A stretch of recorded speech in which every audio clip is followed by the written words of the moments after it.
The air in the auction tent was a solid thing, built of dust, sweat, and the low murmur of men who measured their worth in acreage and head of cattle. Agnes stood just inside the canvas flap, a figure of quiet interruption. She was too young to be a widow and too slight to be a landowner, yet she was both. The inherited coat she wore, a heavy wool garment made for her grandfather's broad shoulders, hung on her small frame like a declaration of something she had not yet earned.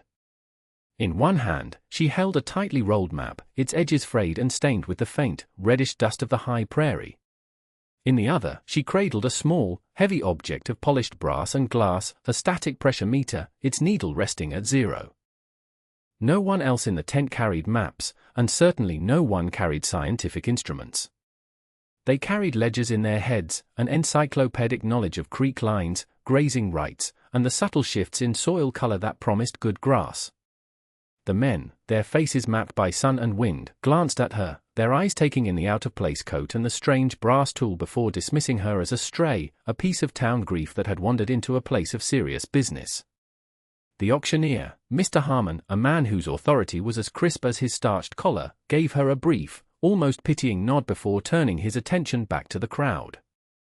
He was about to commence the carving up of the year's available land, a ritual of finance and faith, and she was a momentary, silent distraction. She did not move further into the tent, nor did she retreat. She simply stood, holding her grandfather's tools, a witness waiting for her moment to act on a truth only she possessed. The world was about to be sold, and she had come to buy the single piece of it no one else believed was worth the ink to record the deed. Mr. Harmon's voice was the sound of money changing hands. It was a sharp, percussive instrument that cut through the low hum of the tent, assigning value and finality in equal measure. Lot 1, gentlemen, the 160 acres bordering the North Fork. Prime summer pasture, water rights included. Who'll start me at $10 an acre? Hands went up, nods were exchanged, a subtle ballet of commerce that Agnes watched with the detached focus of an observer studying a foreign ecosystem. The price climbed, past $15, and settled at $17.50. A rancher with a face like tanned leather grunted in satisfaction, his victory noted by a clerk with a flick of his pen. Parcel after parcel was sold, each one defined by its visible assets, the presence of water, the quality of its grass, its proximity to established ranches. These were known quantities, their value affirmed by generations of use. Agnes remained by the flap, her map still rolled, her brass meter still cold in her hand. Finally, after the prime lots were gone and the crowd's attention began to fray, Mr. Harmon cleared his throat with a sound of weary duty. That brings us to parcel 17. The final lot of the day. 320 acres, south of the dry wash. No surface water, no timber. We all know the piece, a few men chuckled. Parcel 17 was a local joke, a tract of baked clay and scabby sagebrush that had been on the auction block for years, always failing to sell. The county requires we offer it. Shall we start the bidding at $1 an acre, just to move things along? Silence answered him, thick with dismissal. Then, a single low bid of 50 cents from a man in the back, meant as a joke. The laughter was general and unkind. Mr. Harmon was about to gavel it closed as unsold when Agnes's voice, clear and steady, cut through the noise. $1 an acre. Every head turned. The laughter died into stunned silence. Mr. Harmon squinted, locating the source of the voice. The widow? $1. He sounded more confused than anything else. He looked around the tent, an unspoken question in his eyes. Was this some prank?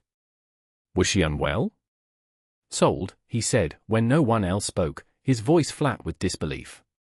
To Mrs. Agnes Thorne, for the sum of $320 she walked forward, placed the cash on the clerk's table, and accepted the provisional deed without a word. As she turned to leave, a rancher near the front spoke, his voice loud enough for all to hear. What do you aim to grow out there, Rocks? She did not answer. She simply walked out of the tent, the deed in one hand, the map in the other, leaving the collective judgment of the territory behind her. The knowledge she carried was not her own, not originally. It was an inheritance, heavier and more substantial than the worn coat or the few dollars left to her name. After her husband's brief and brutal illness, after the quiet funeral that left her adrift in a town of families, she had received a small crate from a freight office. It was the entirety of her maternal grandfather's estate. Thomas had been a quiet man, a former surveyor for the railroad who had retired to a solitary life of reading and walking the land. The town remembered him as an eccentric who collected government pamphlets and spent his days chipping at rocks. Inside the cedar chest, there was no money, no jewelry, no sentimental keepsakes. There was only his work. It smelled of dry paper, cedar wood, and the faint, metallic scent of earth. Under a layer of neatly bundled geological surveys from the federal government, some dating back 40 years, lay his own notebooks. They were filled not with words, but with numbers, charts, and hand-drawn cross-sections of strata. He had logged core samples, tracked seasonal water tables in the few existing wells across the county, and transcribed weather data from forgotten almanacs. It was the archive of a man who believed the land wrote its own history, and that most people were illiterate. Agnes spent the weeks of her deepest grief not in mourning, but in study. She spread the maps across her small cabin floor, aligning them with his notebooks. She learned his system, his notations, the language of his obsession. He had been chasing a theory, one the ranchers with their focus on surface water would have found absurd. He was looking for aquifers, the deep, ancient rivers trapped in porous rock far beneath the clay. He was a waterman in a land of cattlemen. Her husband, a kind and practical man, had once gently suggested her grandfather's work was a hobby that bordered on madness. "He brings you another report, Agnes," he had said, with an almost smile. "The man will find the center of the earth before he finds a drop of water on dry land," but Agnes had seen the rigor in the old man's work. She saw the patience, the cross-referencing, the slow, methodical accumulation of proof. It was not madness, it was a form of devotion. She found the key on a Tuesday afternoon, sunlight slanting through her cabin window and illuminating the dust motes dancing over a stack of brittle government papers. It was a report from a territorial geological survey conducted in the 1850s, a document so old and obscure it had been dismissed as irrelevant by everyone, including the government that commissioned it. The survey's primary purpose had been to identify mineral deposits, a search in which it had failed. But buried deep within an appendix, in a section titled Substratum Hydrology, was a single paragraph. It noted an anomaly, a syncline, a downward fold in the rock layers, centered on a specific quadrant. The geologist theorized that this formation, composed of a layer of porous sandstone capped by impermeable shale, was a potential artesian basin. The report provided coordinates. Agnes carried the old document over to her grandfather's largest map, her heart beating a slow, heavy rhythm. Using his worn ruler and protractor, she plotted the coordinates. They fell directly in the center of a parcel marked in faded ink, number 17. Tucked inside the binding of that same government report was a single, yellowed tablet page, folded in half. On it, in her grandfather's spidery handwriting, was one sentence: "Read the ignored reports." The water is in the fine print below that. He had drawn a simple diagram showing the syncline and had written a single calculation, 310 foot, 315. It was a depth. He had not just read the old report, he had verified it. In another of his notebooks, she found the corresponding entry. Years after reading the survey, he had spent a summer taking core samples along the border of Parcel 17, using a hand auger and sheer force of will. He recorded the composition of the soil and rock for every foot he could manage, confirming the presence of the shale-capped rock exactly where the old survey predicted it would be. He had done the work. He had found the proof. He just never had the money to drill. The brass meter, she now understood, was for what came after. It wasn't for finding water, but for measuring its pressure once found, for proving the force of the artesian flow. It was a tool of confirmation, the final piece of an argument he had been building his entire life. He had left her not a treasure map, but a completed scientific paper, waiting for its final experiment. Finding a man to drill a well on Parcel 17 was a different kind of challenge. The men with rigs were practical, their time and equipment valuable. They drilled where water was a reasonable expectation, near a creek bed or in a low-lying draw, not on a high, barren plain on the word of a young widow with a stack of old papers. She was turned away twice, politely but firmly. The third man she approached was Mr. Shaw, a driller known for being fair but not friendly. He was a lean, weathered man whose hands were permanently stained with grease and rust. He listened to her in the yard beside his massive steam-powered rig, his arms crossed, his face giving away nothing. She did not try to persuade him with her grandfather's life story or her own desperate circumstances. She simply unrolled the map on the hood of his wagon, weighted its corners with rocks, and pointed. "Here," she said. "I need a well drill to a depth of 315 feet. Shaw glanced at the map, then at her. He recognized the location. "That's parcel 17. There's no water there." It was a statement of fact, not an argument. "The water is at 311 feet, Agnes replied, her voice even. "The shale cap ends at 309. She used the words from her grandfather's notes, a language of geology that was foreign in this world of grass and cattle. Shaw looked from her face to the map, then back again. He saw not a grieving woman, but something else, the strange and unnerving certainty. He walked over to his rig and tapped a steel drilling rod with a wrench. The sound was a flat, solid clang. "My price is $2 a foot," he said. "Payable in advance for the first 100 feet. And I get paid whether we hit water or dust." Those are the terms. It was a high price, designed to send her away. The $200 for the first stage was nearly all she had left after buying the land. This was her moment of private fear, the one the men in the tent could not see. If she was wrong, she would have spent everything on a dry hole, making a public fool of her grandfather's legacy. She met his gaze. "The terms are acceptable," she said. "When can you start?" Shaw was silent for a long moment, studying her.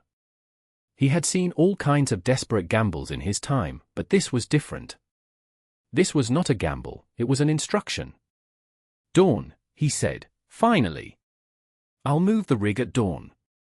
The drilling rig, a hulking silhouette of steel and wood, arrived on parcel 17 like a prehistoric beast against the pale yellow sky of dawn. Its journey across the flat, featureless land had been a slow procession, watched from a distance by a few curious ranchers on horseback. They kept their distance, perched on a low rise a half-mile away, their curiosity mixed with a kind of communal skepticism.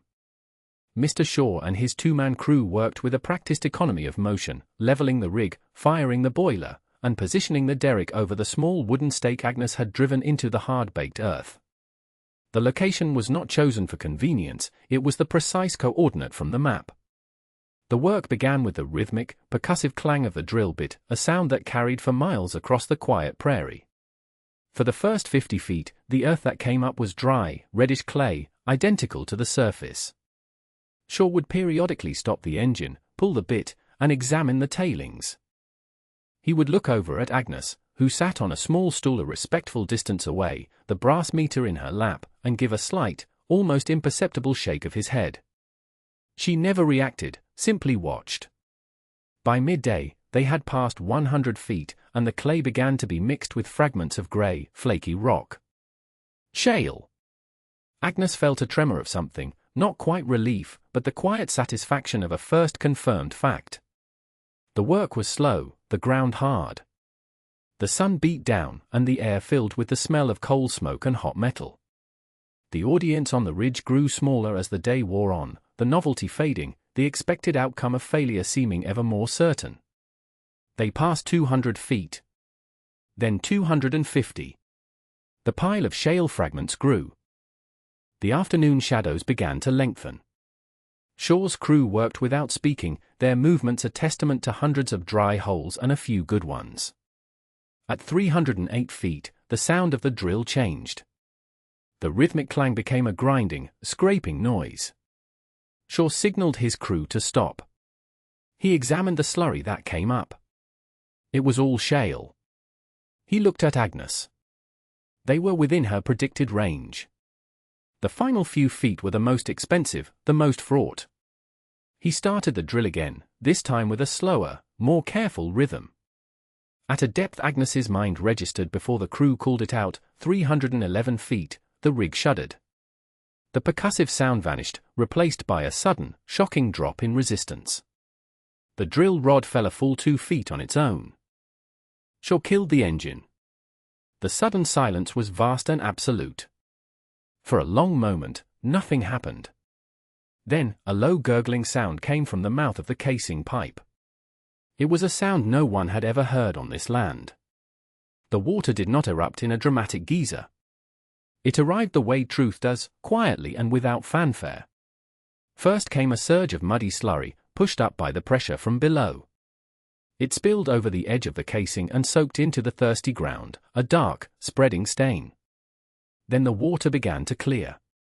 A steady, continuous flow, cold and clean, poured from the pipe. It was not a torrent, but it was constant.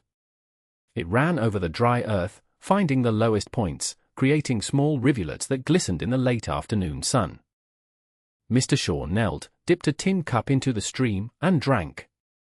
He swished the water in his mouth, his expression unreadable, then swallowed. He stood up and walked over to Agnes. He did not smile, but the hard skepticism in his eyes was gone, replaced by something else. Respect. Artesian flow, he said. It was not a question. He pulled a wooden weir and a timepiece from his wagon. For 10 minutes, he measured the output, making careful notes in a small ledger. Finally, he looked up. 40 gallons a minute. Steady in this dry country, it was a fortune. It was enough to water 1,000 head of cattle, to turn 100 acres of sagebrush into hay fields. It was more than a well, it was an anchor, the foundation of a future. Agnes walked to the wellhead and placed her hand in the stream. The water was shockingly cold, a living thing pulled from the deep, dark rock. She thought of her grandfather, of his notebooks and his maps, of his quiet, unshakable faith in the fine print. This was his vindication, flowing cool and clear over her fingers.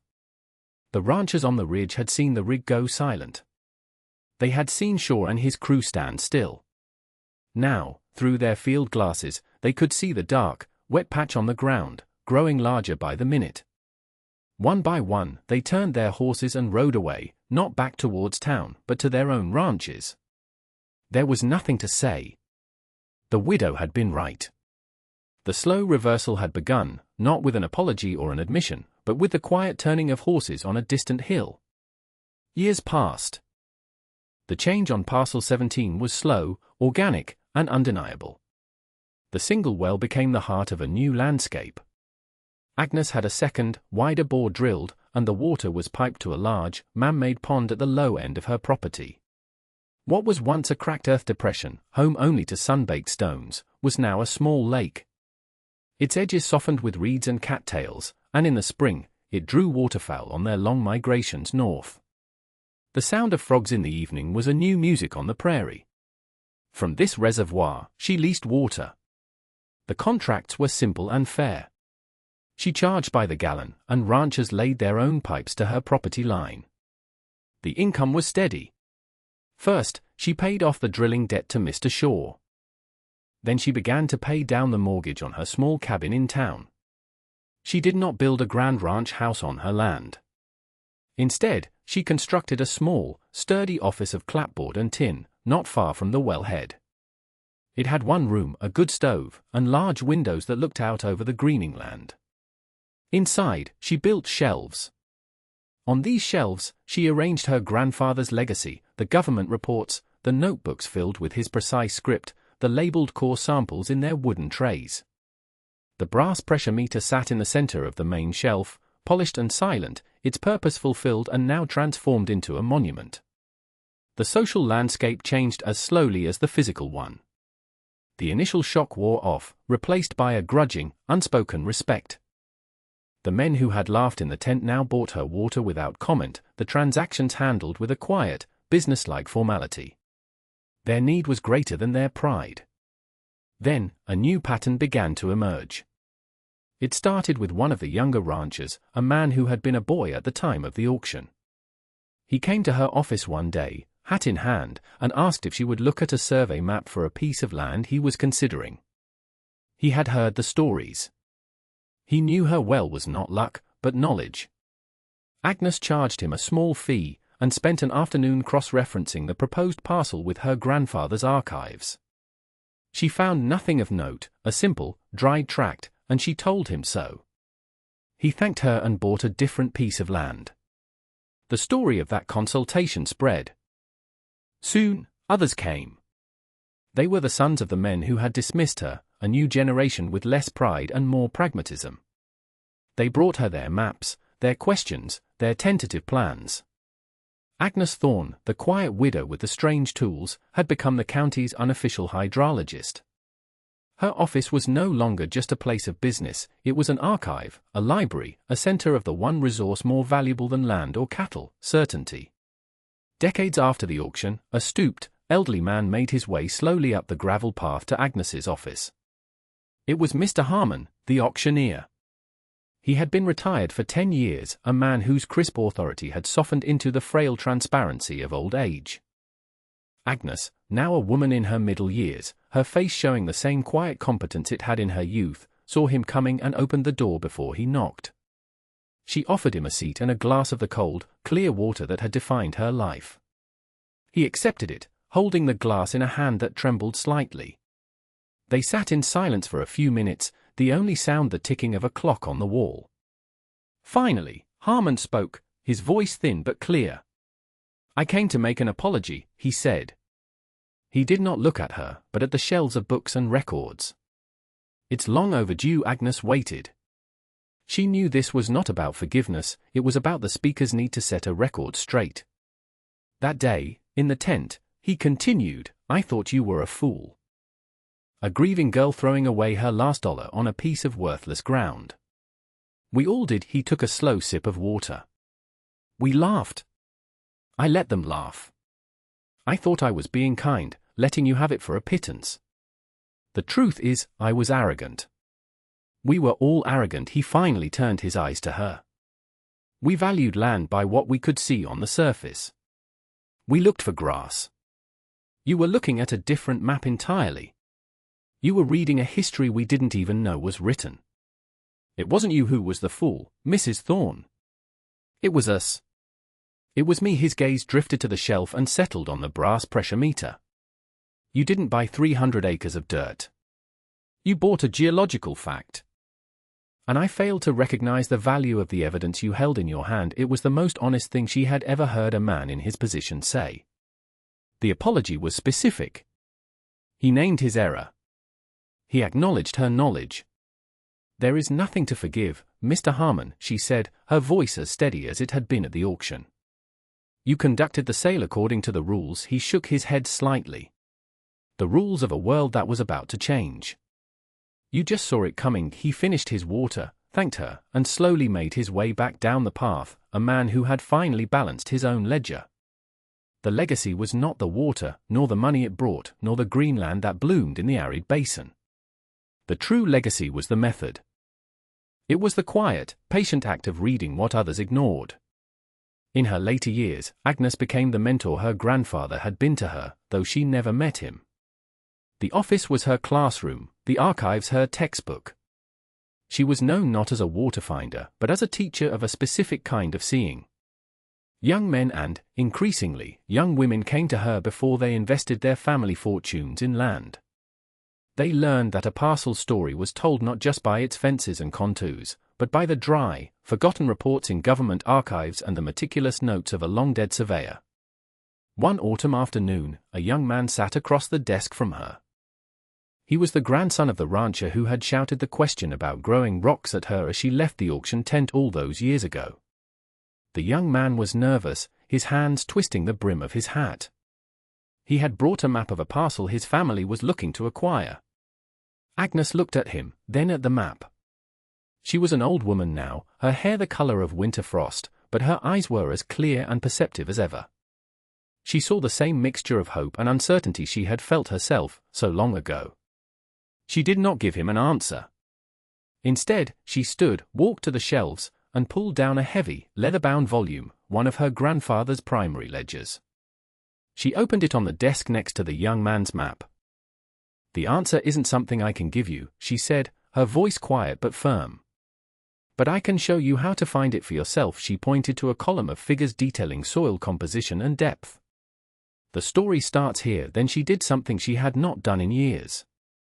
She reached for the old brass pressure meter, its surface cool and smooth beneath her fingers. She slid it across the polished wooden desk until it rested in front of the young man. "And it is proven with this," she said. "It measures the force of what you cannot see. Learn to read the land's own records, and you will never have to gamble again." The young man looked from the open ledger to the heavy brass instrument, his eyes wide with a new understanding. He reached out and touched it, his fingers tracing the edge of the glass. The knowledge was passing from one generation to the next, a quiet inheritance, more precious and enduring than water itself.